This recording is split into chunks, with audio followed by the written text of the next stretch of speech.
Всем привет! Меня зовут Марина, и мы с вами находимся на канале о вязании.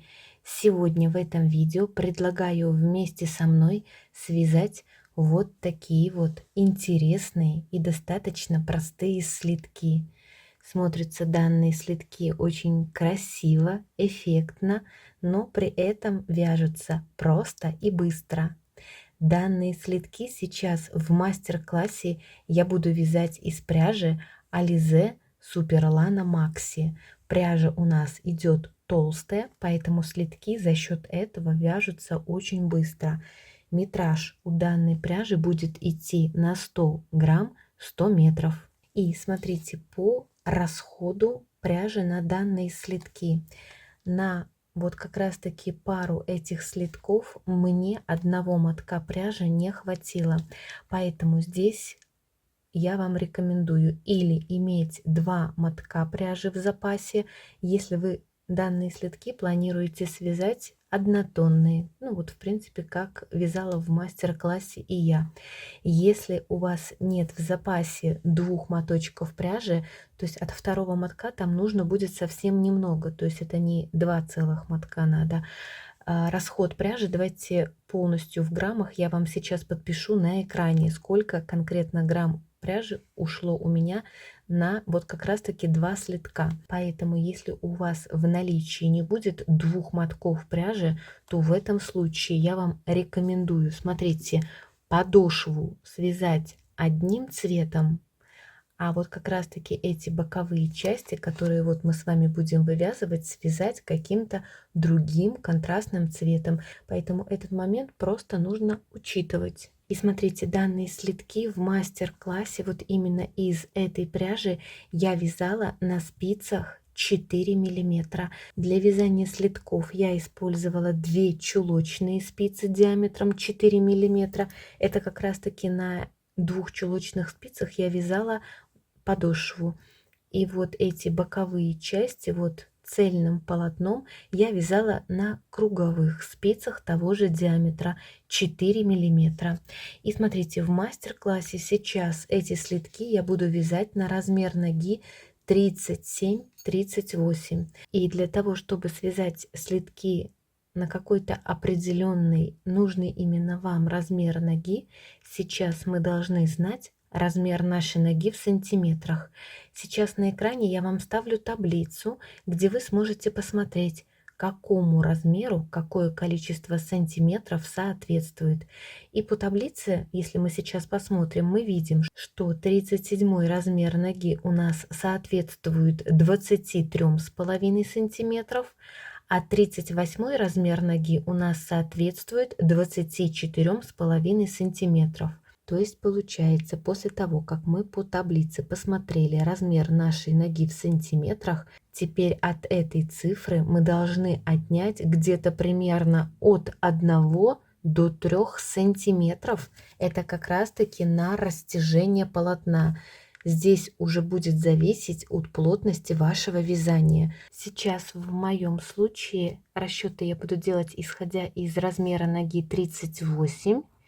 38 размер ноги соответствует 24,5 сантиметров. И от этого значения, то есть размера нашей ноги в сантиметрах, я буду отнимать где-то примерно 2,5 сантиметра. Это как раз таки на растяжение полотна. И это у меня сейчас получается 22. То есть общую вот эту длину подошвы я буду вязать 22 сантиметра. Поэтому, друзья, по этому же принципу вы сможете рассчитать, какой длины вам нужно провязать подошву, потому что основной размер наших слитков мы регулируем именно подошвой. Дальше, что касается ширины этой подошвы, то эта ширина, вот в моем случае у меня получается где-то примерно 8-8,5 сантиметров.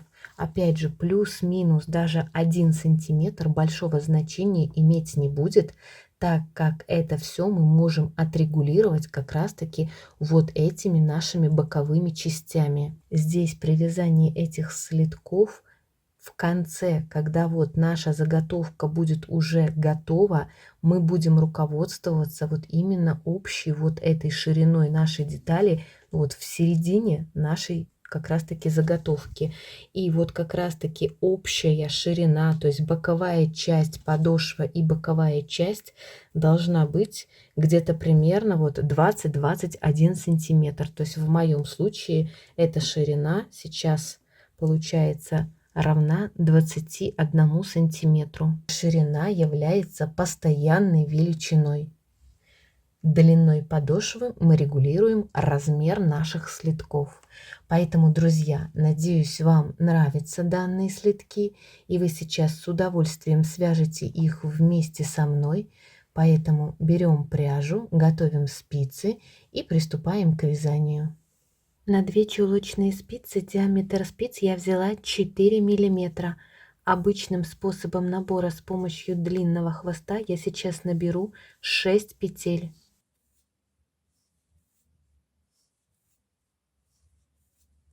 Петли я набрала, и сейчас мы сразу будем приступать к вязанию первого ряда подошвы.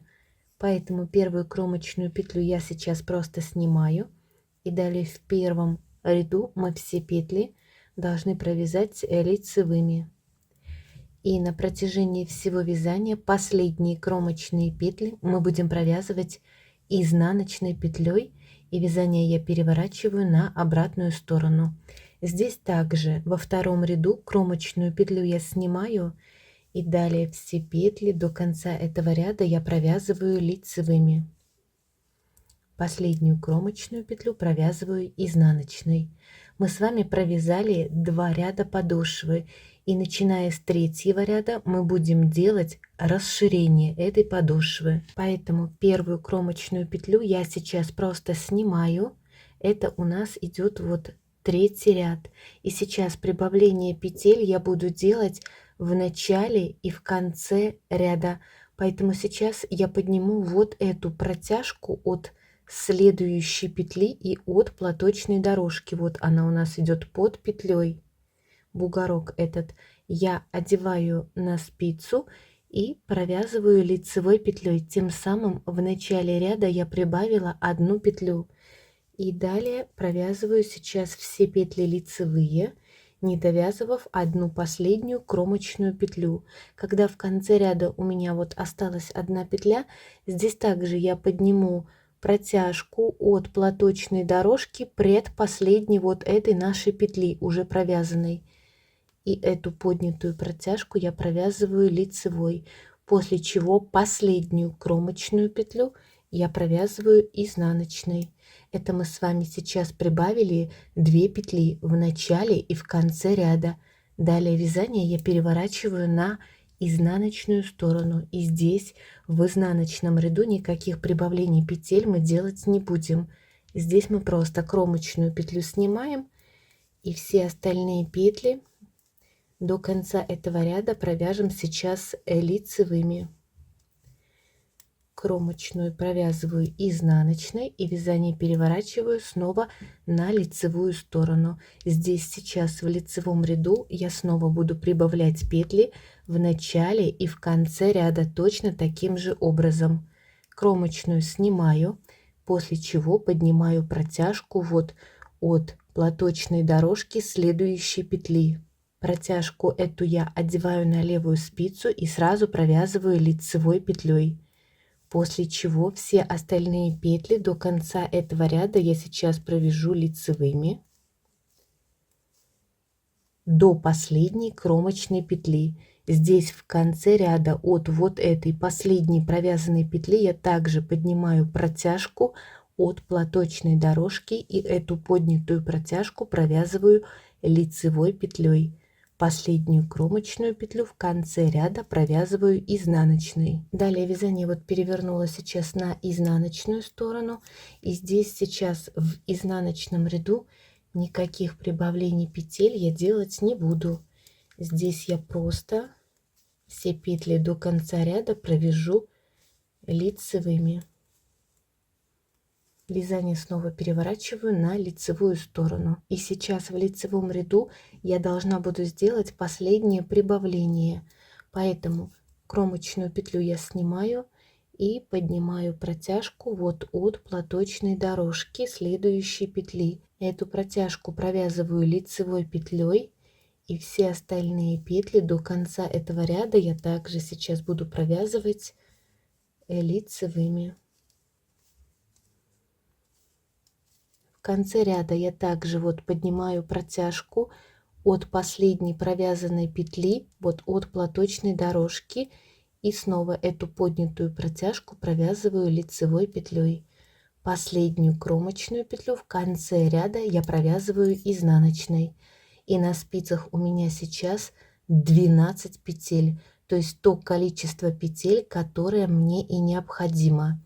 То есть сейчас давайте провяжем еще изнаночный ряд вместе, то есть кромочную снимаем, и все остальные петли до конца этого нашего изнаночного ряда мы сейчас провяжем вот лицевыми. Последнюю кромочную провязываем изнаночной. Все, получается, мы с вами сделали все прибавления, и теперь дальше я буду продолжать вязать всю длину моей подошвы из этих 12 петель. Давайте сейчас для наглядности вот здесь на последнюю провязанную платочную дорожку с лицевой стороны я повешу маркер. Маркером мы обозначили тот участок, где мы закончили делать прибавление петель. И сейчас, смотрите, от маркера я провяжу вот этот участок вверх просто ровным полотном 22 платочные дорожки, или, соответственно, 44 ряда. И, как я вам говорила, каждый провязанный участок я буду измерять еще и в сантиметрах. Поэтому на вот это прибавление петель мне понадобилось, вот если в сантиметрах, то вот 3 сантиметра моей подошвы. Поэтому далее вот просто кромочную петлю я снимаю, и все остальные петли и в лицевом, и в изнаночном ряду я буду провязывать лицевыми, не делая никаких ни прибавок сейчас, ни убавок. Итак, вот я провязала просто ровным полотном длину подошвы до убавлений. И если в сантиметрах общая длина, то есть от спицы до вот этого нашего наборного края в ровном не растянутом виде, у меня сейчас получается ровно 19 сантиметров. И теперь смотрите, здесь получается от маркера, вот у меня всего провязано, как я и сказала, 22 платочных дорожки или 44 ряда от маркера. Вязание дальше я держу, вот получается, лицевой стороной к себе. И теперь приступаю к вязанию первого ряда убавлений. Первую кромочную петлю я сейчас просто снимаю, и далее следующих 2 петли я сейчас должна провязать 2 петли вместе вот лицевой петлей. Далее провязываю петли лицевые, не довязывав до конца этого ряда последних 3 петель. В тот момент, когда в конце ряда у меня осталось 3 петли, первую и вторую петлю я сейчас в конце ряда также провяжу 2 петли вместе лицевой петлей. И последнюю кромочную провязываю изнаночной. То есть сейчас я, получается, убавила 2 петли в начале и в конце ряда. Далее вязание переворачиваю на изнаночную сторону. И здесь сейчас в изнаночном ряду никаких убавлений я делать не буду. Здесь сейчас я просто все петли до конца этого ряда провяжу лицевыми. Вязание далее переворачиваю снова на лицевую сторону, и в лицевом ряду я опять буду убавлять 1 петлю в начале ряда и 1 петлю в конце ряда, точно таким же образом провязывая 2 петли вместе лицевой петлей. В изнаночном ряду никаких убавлений мы делать не будем. Таким образом мы заканчиваем вязать длину подошвы. В каждом лицевом ряду мы убавляем по 1 петли до тех пор, пока на спицах у нас не будет то же количество петель, которые вот здесь изначально мы набирали. То есть убавления эти буду делать до тех пор, пока на спицах у меня не будет 6 петель. Итак, смотрите, подошву я держу лицевой стороной вверх, и вот я сделала убавление до тех пор, пока на спицах вот у меня не оказалось то же количество петель, которые я набирала и изначально. И теперь я провяжу еще лицевой и изнаночный ряд без всяких убавлений. Это, смотрите, точно таким же образом, как мы и начинали наше вязание. То есть начали прибавлять петли мы с третьего ряда. Поэтому здесь я сделала все убавления и вот кромочную снимаю.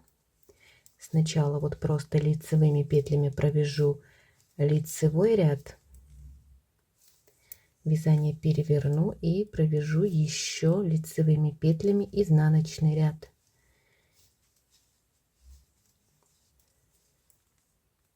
И все, это я провязала всю длину моей подошвы. После того, как мы провязали всю длину подошвы, мы сейчас с вами будем приступать к вязанию основного узора. И это мы будем вывязывать наши вот эти боковые части. И теперь давайте сразу измерим длину подошвы, то есть вот в ровном не растянутом виде.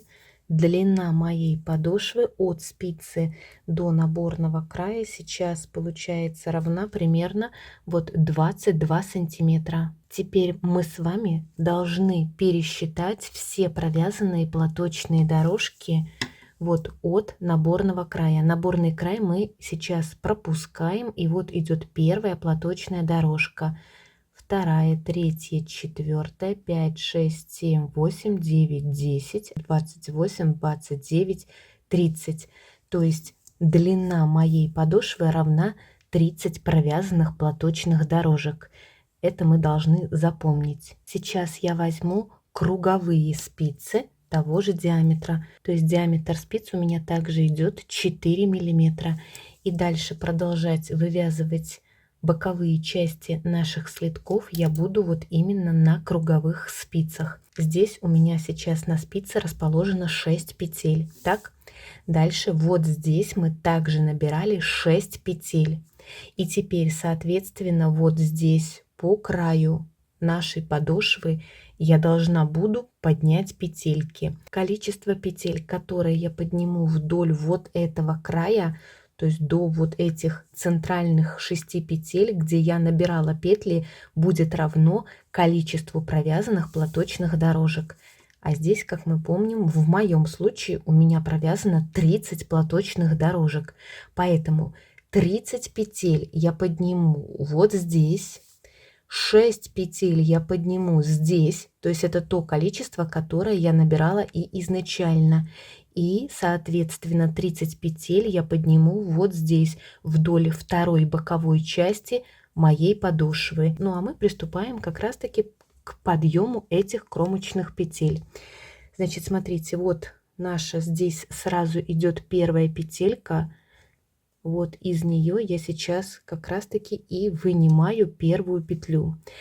Петли я вынимаю за 2 стенки кромочной петли. То есть вот наша кромочная петля. Вот я вставляю спицу за 2 стенки этой кромочной петли и поднимаю нашу, получается, уже вторую петельку. Если неудобно поднимать эти петли сразу на спицу, то можете помогать себе крючком. Петли я поднимаю сразу на круговые спицы. 3, 4, 5, 6, 7,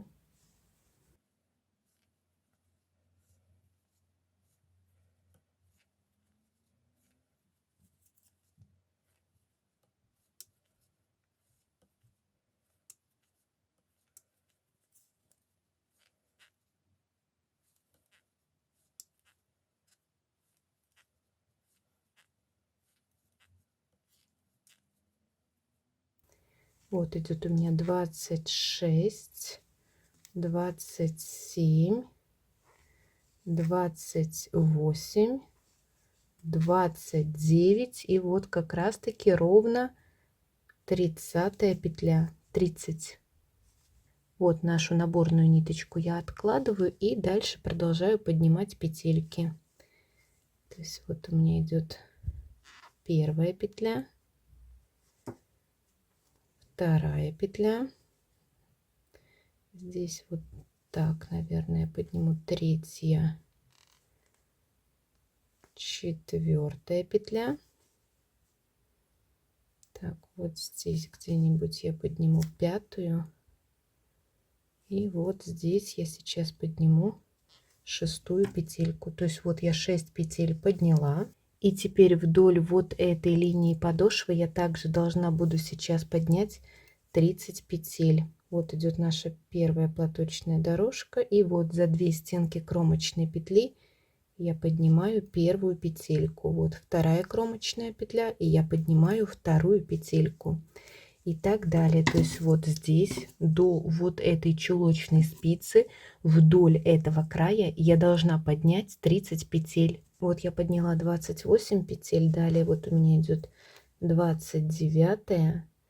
И вот здесь я сейчас подниму 30 петлю. То есть вот я подняла все петли вот на моей подошве. Теперь смотрите, на чулочной спице, где мы закончили вязать подошву, у меня сейчас расположено 6 петель. Поэтому 3 петли я сейчас пересниму на одну круговую спицу, вот сюда получается на левую.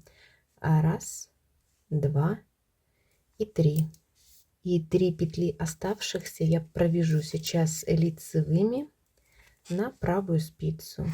Одна лицевая петля, вторая лицевая петля, и вот эту следующую третью петлю я провяжу изнаночной. В данном случае она будет являться, вот эта последняя петля, кромочной. Вот таким образом сейчас выглядит мое вязание, вот распределенное на круговых спицах. Здесь получается сейчас всего на спицах у меня расположено 72 петли.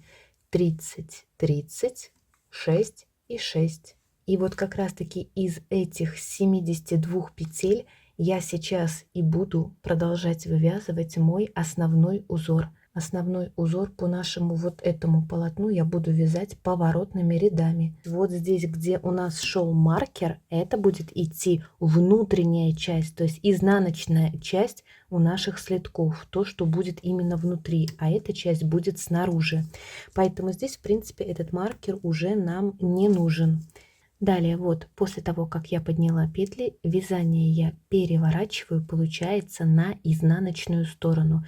И мы сразу будем приступать к вязанию первого ряда. Первый ряд основного узора у нас будет начинаться вязаться с изнаночной стороны.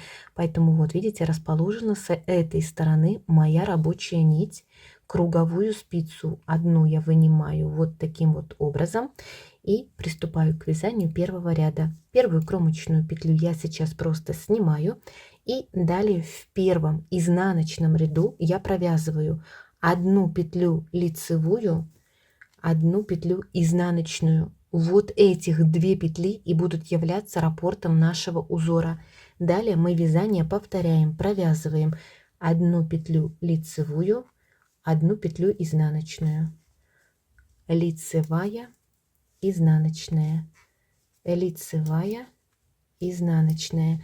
Таким образом мы вяжем вот этот наш ряд до конца, провязывая одну петлю лицевую и одну петлю изнаночную. Вот я провязала этот ряд вот до конца. В конце ряда лицевая, изнаночная, и вот здесь последнюю петлю я провязываю сейчас также изнаночной петлей. В данном случае это также будет являться нашей кромочной петлей, так как вязать вот этот участок полотна, который мы сейчас с вами вяжем, мы будем не по кругу, а поворотными рядами. Поэтому последнюю кромочную петлю здесь я провязала изнаночной, и вязание переворачиваю сейчас вот на лицевую сторону. Смотрите, для наглядности, если боитесь там что-то запутаться, в принципе, сюда можно сейчас повесить маркер. То есть и в тот момент, когда мы довязали до маркера, мы должны вязание наше перевернуть на обратную сторону. И сейчас приступаю к вязанию, получается, второго лицевого ряда. То есть вот вязание мы перевернули на лицевую сторону. Первую кромочную петлю я сейчас просто снимаю. И далее я провязываю одну петлю лицевую. И у меня идет следующая изнаночная петля. Сейчас во втором ряду эту изнаночную петлю я должна снять вместе с накидом. Поэтому вот можно рабочую нить перед работой, и вот таким образом изнаночную петлю я просто снимаю, не провязывая, и вот сразу вместе с накидом. И опять одна петля лицевая, и следующую изнаночную петлю я должна снять с накидом. Можно это сделать вот таким вот образом. Накид, изнаночную петлю сняла. Одна петля лицевая, изнаночную петлю я снимаю вот вместе с накидом. Лицевая, изнаночную петлю снимаю вместе вот с накидом. Лицевая, петлю изнаночную сняла вместе с накидом. Так мы довязываем до конца второй лицевой ряд. В конце вот второго лицевого ряда лицевая, далее изнаночную петлю я снимаю вместе вот с накидом, и последнюю кромочную петлю я провязываю изнаночной. Вот я довязала до маркера, и вязание переворачиваю сейчас на изнаночную сторону. С изнаночной стороны приступаем к вязанию третьего изнаночного ряда. Кромочную петлю я сейчас просто снимаю. И далее, смотрите, у меня идет петля вместе с накидом. Это та петля, которую мы просто переснимали, при этом сделав накид. Сейчас в третьем изнаночном ряду эту петлю вместе с накидом мы также будем просто переснимать, не провязывая, но при этом сделав еще один накид. Поэтому вот накид и петлю вместе с накидом снимаю, не провязывая, с левой спицы на правую. Дальше у меня идет одна, получается, изнаночная петля. В третьем ряду эту одну изнаночную петлю мы будем провязывать лицевой. То есть это я провязала раппорт узора в ширину. Далее вязание, смотрите, мы повторяем. Опять идет петля и сразу накид. Эту петлю мы снимаем вместе с накидом, при этом сделав новый накид. То есть у нас должна получиться петля и 2 накида. Изнаночную следующую петлю я провязываю лицевой. Петлю с накидом снимаю, не провязывая, при этом сделав новый накид. Далее одна петля лицевая. И опять петлю с накидом снимаю, при этом сделав новый накид. Одна петля лицевая. Таким образом вяжем вот до конца третий изнаночный ряд. Я довязала третий ряд до конца. В конце ряда я провязала изнаночную петлю лицевой вот по нашей схеме, и последнюю кромочную здесь я провязываю изнаночной. Это получается, я снова довязала до маркера, то есть это идет конец ряда. И вязание я сейчас переворачиваю, получается, на лицевую сторону. И теперь с лицевой стороны мы будем приступать к вязанию четвертого лицевого ряда. Поэтому вот первую кромочную петлю я просто снимаю. Далее мы смотрим на наши петли. У меня идет вот одна изнаночная петля. Эту изнаночную петлю в четвертом лицевом ряду я должна провязать лицевой. То есть одна петля лицевая, после чего, смотрите, у меня идет петля и 2 наших накида. Петлю вместе с 2 этими накидами мы должны провязать сейчас вот этих 1, 2, 3, 3 петли вместе одной изнаночной петлей. И это мы провязали раппорт узора в ширину. Далее вязание повторяем. То есть вот одна петля изнаночная, ее я провязываю лицевой в четвертом лицевом ряду. Далее у нас идет петля и 2 этих накида. Петлю вместе с 2 накидами я провязываю вместе одной изнаночной петлей. То есть вяжем сейчас, смотрите, одна петля лицевая и вот одна петля изнаночная. Это петля и 2 накида. Изнаночная. И опять одна петля лицевая. И вот одна петля изнаночная, лицевая, и вот опять петля и 2 накида. Мы их провязываем вот этих 3 петли вместе одной изнаночной петлей. лицевая, изнаночная. Таким образом вяжем 4 лицевой ряд до конца. Вот довязываю последние петли 4 лицевого ряда, то есть вот лицевая петля вместе с 2 накидами провязываю изнаночной петлей, и последнюю кромочную петлю провязываю также изнаночной. То есть смотрите, мы с вами сейчас провязали 4 ряда основного узора. 4 этих провязанных ряда и будут являться раппортом нашего узора в высоту. То есть сейчас, смотрите, вязание я снова переворачиваю, получается, на изнаночную сторону. И опять с изнаночной стороны мы приступаем к вязанию первого ряда второго раппорта. И вот в первом нашем ряду мы кромочную петлю просто снимаем и далее провязываем 1 петлю лицевую, 1 петлю изнаночную. То есть вот лицевую я провязываю лицевой, изнаночную изнаночной. 1 лицевая, 1 изнаночная. И как раз таки далее продолжаем вязать вот всю высоту наших слитков, повторяя эти 4 ряда. И сейчас, если мы посмотрим на наши вот уже готовые слитки, здесь у меня провязано 1, 2, 3, 4. 4 раппорта узора. То есть вот один вот этот раппорт узора мы с вами только что вместе провязали, поэтому самостоятельно сейчас провяжите еще вот этих 3 раппорта узора. Если, к примеру, вы вяжете из другой пряжи, то есть толщина пряжи отличается от моей, то в этом случае вы руководствуетесь не количеством провязанных этих раппортов, а вот именно количеством сантиметров вот этой вот детали. Поэтому я сейчас самостоятельно провяжу вот эту высоту, состоящую из 4 раппортов. Далее подключусь и измерю эту вот провязанную высоту в сантиметрах. Итак, смотрите, вот я провязала мою вот эту часть слитков поворотными рядами 4 раппорта узора.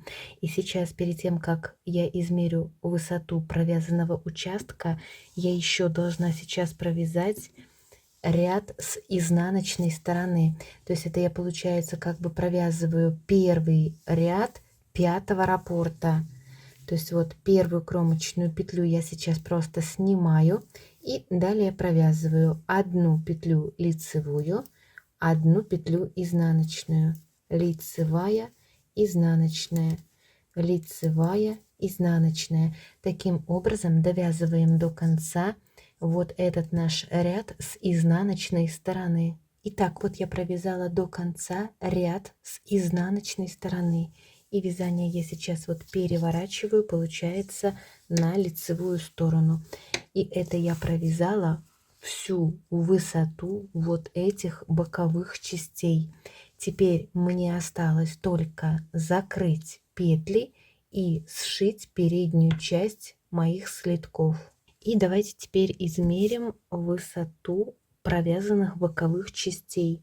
То есть смотрите, на том участке, где мы начали вывязывать именно основной узор, то есть вот от спицы до подошвы, примерно 6 сантиметров получается, это боковая часть, так? Ну, соответственно, вторая боковая часть у нас также равна 6 сантиметрам. И вот эта общая ширина, вот в середине полотна я измеряю, получается равна 21 сантиметр.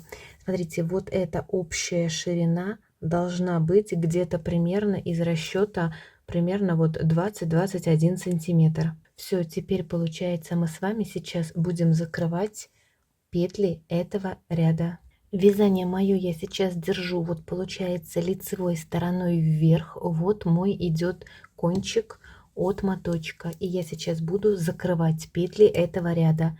Первую петлю я снимаю, вторую петлю я провязываю лицевой, и первую петлю протягиваю и вот спускаю через провязанную, и опять 1 петлю провязала лицевой. Далее петля, которая была на спице, я ее протягиваю и спускаю через провязанную. Провязала, петлю вот протянула и спустила. провязала петлю лицевой. Далее петля, которая была на спице, протянула эту петлю и спустила через провязанную петельку. Таким образом закрываем петли этого ряда до конца. При закрытии петель очень туго вот этот наш край мы не перетягиваем. Итак, вот я закрыла все петли этого ряда, и у меня осталась одна последняя петля. Эту последнюю петлю я вынимаю подлиннее, и спицы мы можем уже убрать. Они нам больше не нужны. И теперь смотрите, ниточку от моточка мы можем обрезать. Единственное, этот кончик мы оставляем подлиннее, так как сейчас этим концом нити мы будем оформлять переднюю часть мысок у наших слитков. Кончик нити я сейчас одеваю в иголку с большим ушком. И теперь смотрите, в эту нашу длинную петельку, вот она у нас идет, я продеваю вовнутрь вот иголку с нитью и аккуратно эту петельку я сейчас затягиваю. Теперь смотрите, мы сначала с вами сошьем вот этих два края полотна. Сшивать наши слитки я сейчас буду по лицевой стороне. Лицевая сторона полотна. И вот сюда ровно в край, в уголок этот вставляю иголку. То есть соединяя тем самым два края. Далее вот таким образом беру наш шов. И теперь смотрите, сшивать вот эту часть я буду, вставляя иголку справа налево. Сначала с одной стороны.